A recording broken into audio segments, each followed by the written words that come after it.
चलिए, आज हम आपके सामने उपस्थित हैं। शायद में ये मेरा फेस वाला सेकेंड वीडियो होगा, पर मेरा आवाज़ वाला और पूरा मतलब प्योर होता है ना कि ये मेरा फर्स्ट वीडियो है, ऐसा करके मान लीजिए। तो बात यह है कि आज हम जानकी नवमी के महान पर्व पर हम आपके लिए एक बहुत सारा रहस्य में से एक रहस्य लाए हैं। तो चलिए वीडियो को शुरू करते हैं। तो वीडियो को शुरू करने से पहले आप चैनल को सब्सक्राइब कर दीजिए और घंटी के निशान को दबाकर मेरा पूरा अपडेट देखते रहिए। तो दोस्तों, हमारे इस चैनल का उद्देश्य है साइंस को अध्यात्म से जोड़ना। बेसिकली मैं अध्यात्म से रिलेटेड फैमिली से हूँ, इसी के लिए मेरा थोड़ा बहुत अध्यात्म प्रति बहुत लगाव है। और दूसरा ये बात है कि मैं साइंस से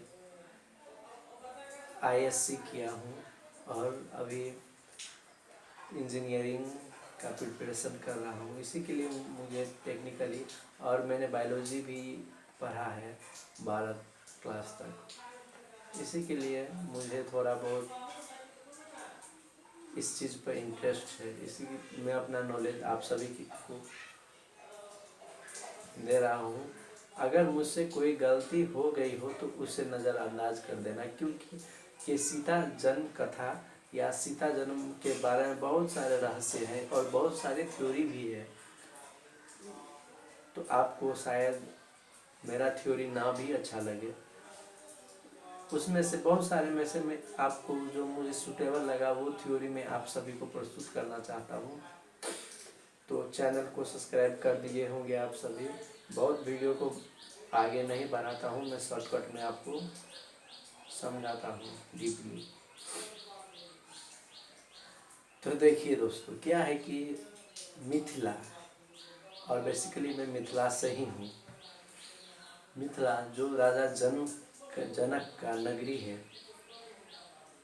वहाँ पे मिथिला में बहुत सारे राजाओं ने रूल किया, उसमें से राजा जनक एक है। और राजा जनक की बात की जाए तो राजा जनक एक ऋषि थे, अर्थात वो राजा जो ऋषि भी है, इसी के लिए उन्हें राजश्री जनक, राजर्षि जनक अर्थात राजर्षि जनक भी कहा जाता है। जो राज ऋषि है उसे, वो बहुत न्यायप्रिय राजा थे।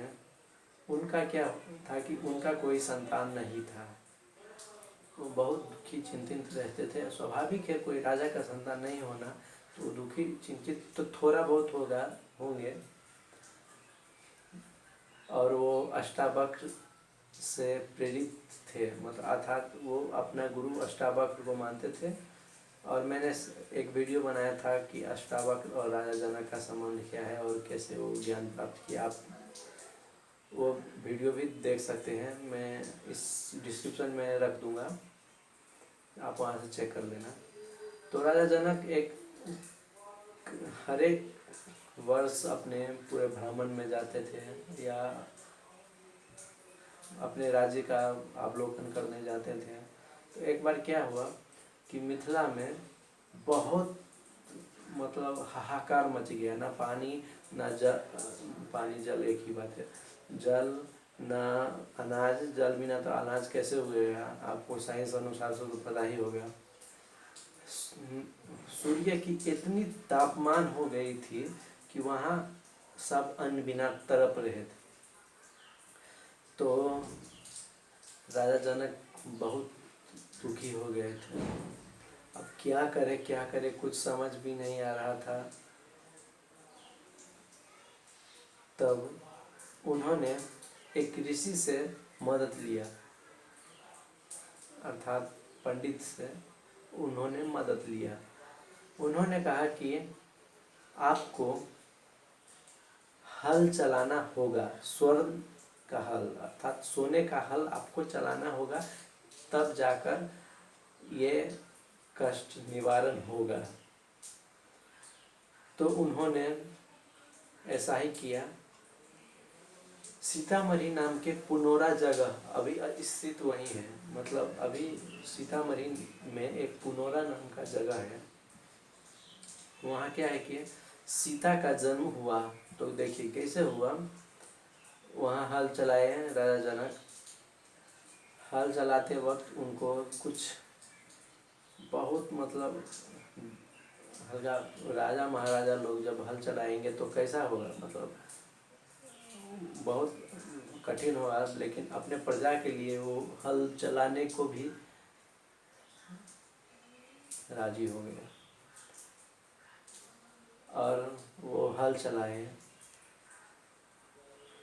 थोड़ी दूर मतलब थोड़ा बहुत खेत जोता गया था, हम जोता गया था।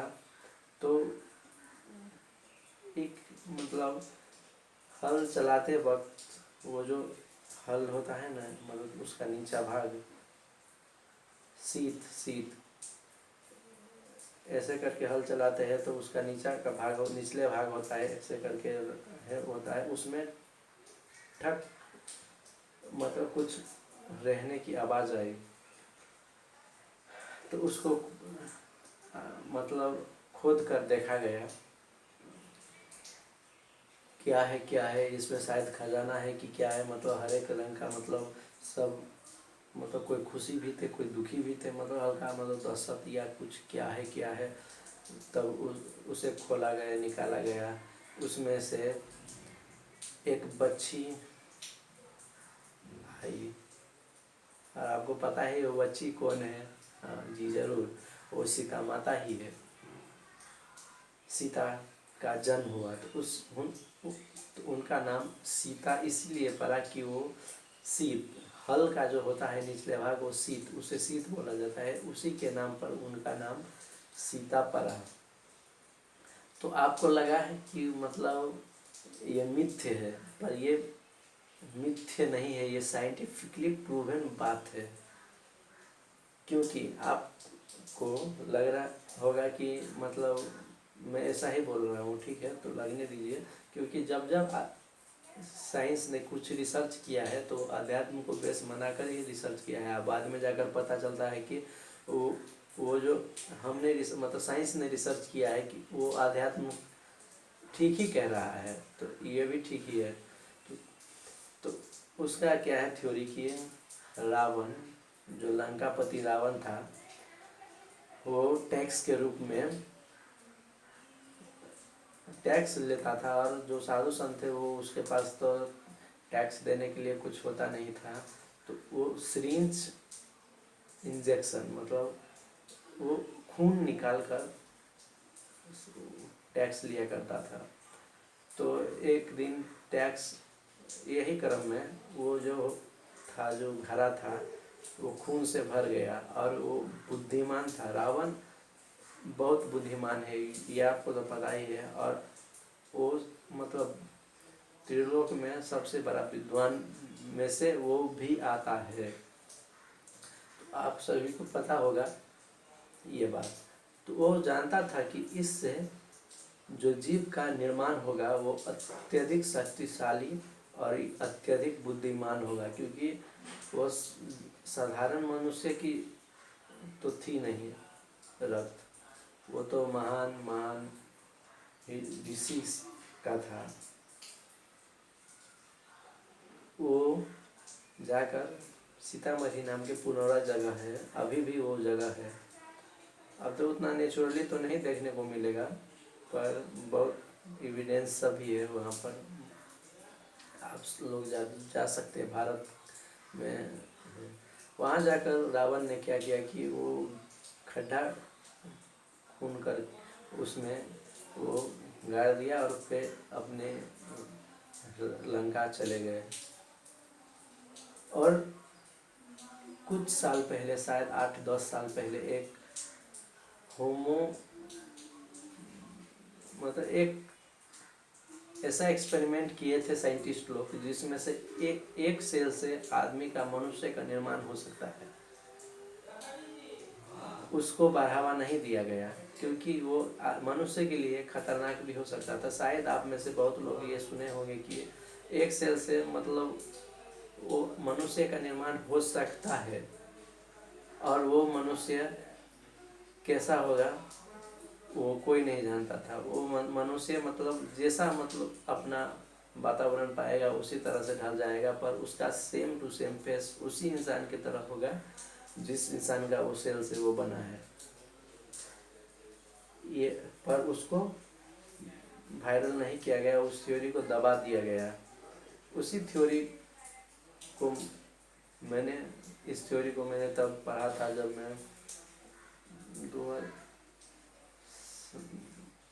7-8 साल पहले, लगभग 2016 2014 2015 में शायद ये मैंने सुना था। इस पर मैंने पढ़ा भी था थोड़ा बहुत।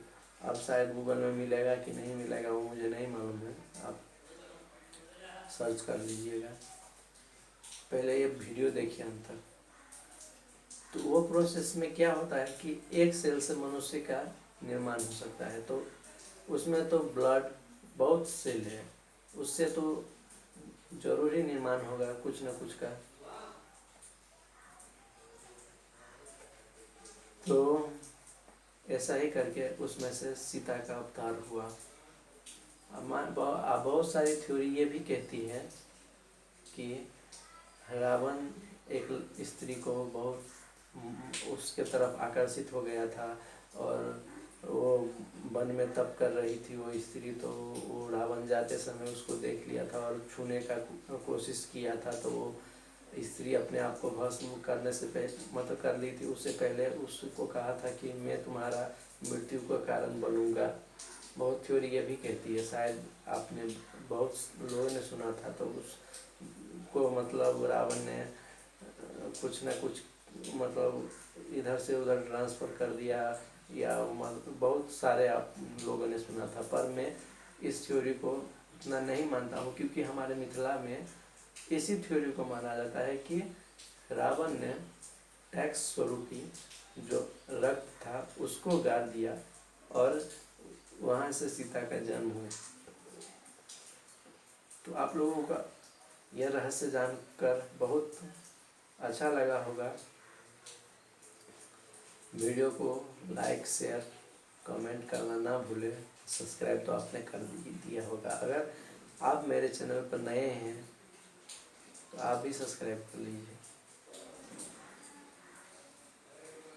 आप लोगों को शायद कुछ रह गया हो या मुझसे कोई भूल हो तो उसे नज़रअंदाज कर दीजिएगा, और मुझे कमेंट में ज़रूर सुझाव दीजिएगा कि हम आपके लिए कैसा वीडियो बनाएं। तो अब तक आपको अच्छा लगा होगा वीडियो, ये मैं जानता हूँ।